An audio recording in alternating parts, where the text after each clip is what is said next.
त्याच्या सर्व प्रगतीच्या आड येणारा जर भाषेत कुठला शब्द असेल तर तो नशीब हा आहे. नशीब, दैव, लक हे सगळे जे शब्द आहेत ना, हे माणसाच्या प्रगतीच्या आड असे मथे येऊन उभे राहतात. त्याचं कारण की मनुष्य ज्या वेळेला स्वतःच्या बुद्धीवरचा विश्वास गमावून बसतो त्यावेळी तो नशिबाकडे जायला लागतो.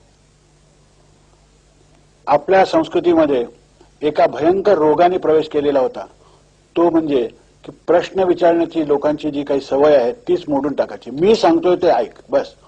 माझ्या लहानपणी मला आठवतंय की ज्या तऱ्हेने मुलांना वगैरे वागवलं जात असे, गप्प बसा संस्कृती असं त्याचं नाव मी ठेवलं होतं. म्हणजे तुम्ही विचारू नका. माणसाच्या प्रगतीच्या आड येणं म्हणजे प्रश्न विचारण्याची त्याची जी हौस आहे ती पुरी न करणं, त्याला त्यातून पुढे जाऊ न देणं. सगळी प्रगती जी आहे ती नशिबावर हवाला ठेवून झालेली नाही आहे. मी नशिबावर हवाला ठेवणार नाही, हे काय आहे हे मी शोधून काढीन, त्याचे प्रश्न विचारीन, त्याची उत्तरं शोधून काढीन, ह्या जिद्दीमध्ये आहे. तर अशा प्रकारची जिद्द नष्ट करण्याची गोष्ट आपल्याला या अंधश्रद्धा अशा वातावरणामध्ये पुष्कळ वेळेला आढळते. लोक कसंही वागतात त्याचे कार्यकारण भाव शोधून काढत नाहीत. एखाद्याने हातातून राख काढल्यानंतर ह्याने लपून ठेवली नसेल ना, ह्याने कुठेतरी बाईमध्ये नसेल ना, काहीतरी लबाडी केली नसेल ना असं न वाटता त्याला काहीतरी सिद्धी प्राप्त झालं हे आधी धरूनच चालायचं. मुळे स्वतःलाच प्रश्न विचारायचा नाही, दुसऱ्याला तर नाहीच नाही. अशा या वातावरणामध्ये देशाची किंवा लोकांची किंवा समाजाची प्रगती होणार कशी? मला आठवत आहे की अडाणीपणा एवढा प्रचंड. मी एकदा मुंबईला ह्याच्या एका मुंबईला जे हे आहे आपलं टाउन हॉल आहे, त्या टाउन हॉलच्या समोर एक बाग आहे, तिथून चाललो होतो. त्या बागेमध्ये सुंदर संगमरवरी पुतळे वगैरे असे आहेत, फार सुरेख पुतळे आहेत आपल्या गव्हर्नरांचे, गव्हर्नर जनरलांचे, ब्रिटिश काळात उभारलेले.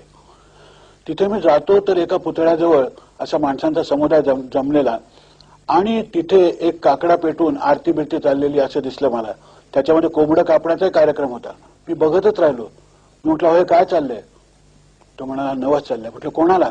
तो म्हणाले ही देवता फार फार पॉवरफुल आहे, ज्यांना मुलं होत नाहीत त्यांना ह्या देवतेचा प्रसाद मिळाला तर मुलं होतात.